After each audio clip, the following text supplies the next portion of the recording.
আরে ইন্দ্র রাজা ছিলেন বলে সকলের দেবতা, মা কপিলার সাথে স্বর্গে কয়েছিলেন কথা।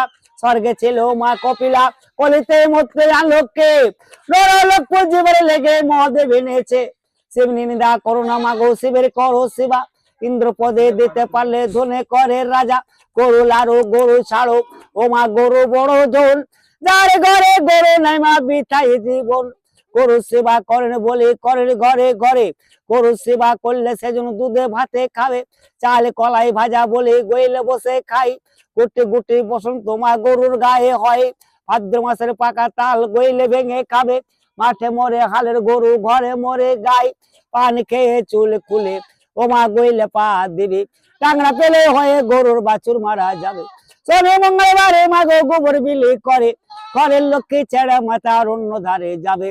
রবিবারের দিনে বলি ও মা মাছ পোড়া খাই, বছরে বছরে গরুর পালন নষ্ট হয়। এই কুটি হচ্ছে বলে গরুর পালন, মন দিয়ে শোনেন সাধ বইয়ের বিবরণ। সাধ বকে কলিতে পালি করে দিল, প্রথমেতে গোয়াল কাড়া বড় বইয়ের হলো। বড় বটি বলে মাগো জ্বালার উপর জ্বালা, ভেবে গুনে দেখেন গামা মেজো বইয়ের পালা।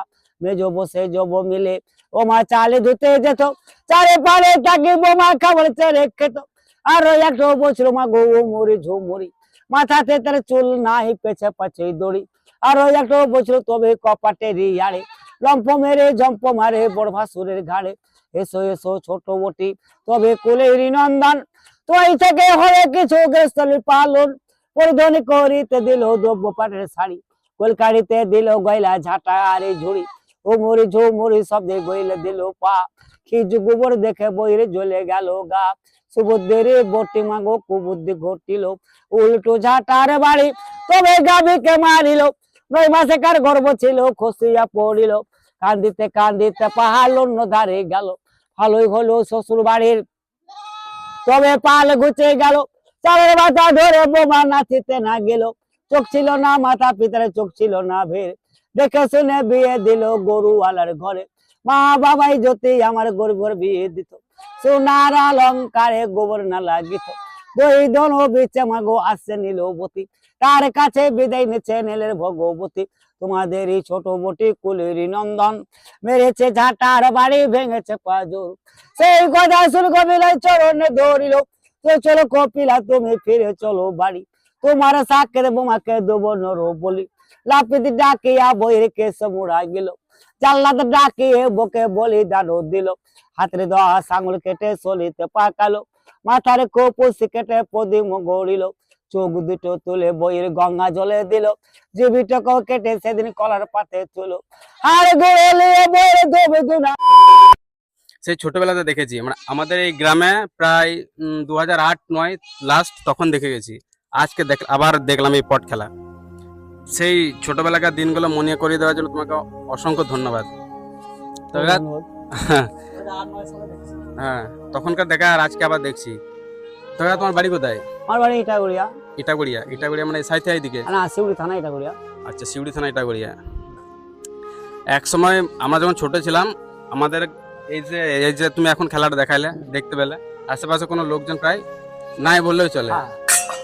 আমাদেরও খুব খারাপ লাগছে যে আমাদের যেটা ছোটবেলাতে যেসব খেলা দেখে আমরা বড় হয়েছি, সেইগুলো এখন প্রায় কোনো ছোট ছেলে কি বড় মানুষের দাঁড়িয়ে আর দেখে না। আর বাবা আমাদের এখন এই ব্যবসাটা চলছে না, মানুষজন হয় না গ্রামে গঞ্জে, খুব কষ্ট করে আমরা জীবনযাপন করি, আর সেরকম ইনকামটুকু হয় না।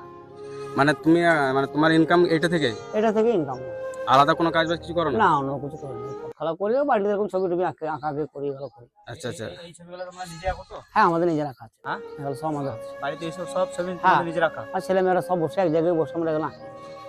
মানে আরো কোন কোন জায়গায় যাও দেখাতে? আমি বিভিন্ন জায়গায় গেছি বাবা, আমি বীরভূম, বাঁকুড়া, মুর্শিদাবাদ, এগুলা আমাদের বেশি ঘুরি।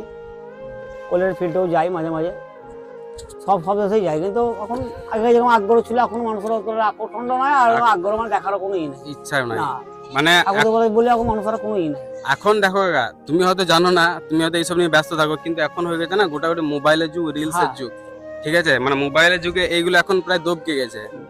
তবে তুমি আবার অনেকদিন পর এলে, দেখাইলে, তোমাকে অসংখ্য ধন্যবাদ আমাদের ছোটবেলাটা আবার মনে করিয়ে দেওয়ার জন্য। তোমার নাম কি? আমার নাম মানসুর পটুয়া। মানসুর পটোয়ার। আচ্ছা, এই যে ছবিগুলো আঁকো, মানে তোমার বাড়ির সবাই আচ্ছা, হ্যাঁ, সাহায্য করো তো ছেলে মেয়ে বসে এক জায়গায় বসে আছে। সবাই এক মানে তোমার বাড়ির ছেলেমেয়েরা আর কোনো কাজ করে না, এটাতে নিয়ে ব্যস্ত? এটা নিয়ে ব্যস্ত থাকে সব, ছবি টবি আঁকে রং টং গুলো ভরার করে বিভিন্ন রকম। এগুলো কোথায় নিজেরা আমরা রং তৈরি করি, আচ্ছা আচ্ছা, গাছপাতা মাত্রা দিয়ে হ্যাঁ। নিজেরা আমাদের হাতের কালার করে এগুলো আমরা রং করি আচ্ছা। 8 বারের মধ্যে। এগুলো তো আর্ট পেপারের কাজ, তো এটা তো বহু পুরনো দেখে মনে হচ্ছে। হ্যাঁ, আর এমনি তোমার বাড়ির লোকেরা অন্য কোনো কাজ বাজ করে না? না অন্য কোনো কাজ করে না, বাড়িতে এরকম বাড়ি যা কাজ তাই করে। আর এই আচ্ছা, ছেলে মেয়ে কতগুলো আপনার? আমার 3টে মেয়ে। 3টে মেয়ে। এই যে আমাদের এমনি দেখলে এখানে লোকজন তো প্রায় নেই, যে জায়গাতে যাও রোজ ইনকাম কেমন হয়? ও আমাদের পটের ইনকাম ঠিক থাকে না, ওই মোটামুটি 400, 300, 250 এইভাবে ইনকাম হয়। এইভাবেই প্রত্যেকদিন তো তুমি খেলা দেখাও? এই দেখায় মাঝে মাঝে গলা চলানো, তখন বাড়িতে বসে থাকতে হয়, তো 4 দিন দেখালাম, 2 দিন হয়তো রেস্ট দিতে হয়। হ্যাঁ গড়ার উপরে ভরতে পাবো, আগে রোজ যেতে হবে, এখন আর পারি না। হ্যাঁ, তার মানে এক্সট্রা তো কোনো ইনকাম নাই। না তাহলে যদি তুমি যদি এই দিন বসে যাও, এমনি তো আর কেউ জানে তোমার এই খেলাটা ছাড়া দেখা? না, আমার তো আর কোনো ছেলে নেই, সব 3টে মেয়ে, আর মেয়েরা তো আসবে না, সব জিনিস করবে না, বাড়িতে এরকমই করে। মানে তুমি ছাড়া আর বাড়িতে আর কেউ যায় না? না, আর কেউ যায় না। মানে তুমি একমাত্র ইনকামের সোর্স? হ্যাঁ, আমার বাড়িতে আমি ইনকাম করছি। আচ্ছা, এরপর কোথায় যাবে দেখাতে? এই গ্রামটা ঘুরতে ঘুরতে আমার টাইম হয়ে যাবে, আমার বাড়ি। বাড়ি? বাহ। তো এইগুলো হচ্ছে অনেক পুরনো জিনিস, এগুলো মানে আমরা এসব দেখে বড় হয়েছি। এখনকার ছোট বাচ্চাগুলো নিব্বা গেলে এ সম্বন্ধে কোনো ধারণাই নাই, কিছু জানবেও না। তো আমার একটা অনুরোধ, প্লিজ তোমাদের গ্রামে বা যেদিকে যেখানেই যাক একটু বসে দেখবে, যেটুকু তুমি পারবে সাহায্য করবে, কাকাকে এড়িয়ে যাবে না ভাই। এগুলো আমাদের ছোটবেলার জিনিস, তোমরা দেখো মজা পাবে। আর এটা তো অনেক জ্ঞানের খেলা ভাই, এমনি তো নানান রকম খেলা নেই, তুমি পাবজি ফ্রি ফায়ার নিয়ে পড়ে আছো, ওগুলো বাদ দিয়ে তুমি যদি এগুলো 10 মিনিট টাইম বার করে দেখো না, খুব ভালো লাগবে। তো কাকা ধন্যবাদ, আবার যেন এসো আমাদের এদিকে, ঠিক আছে? ধন্যবাদ।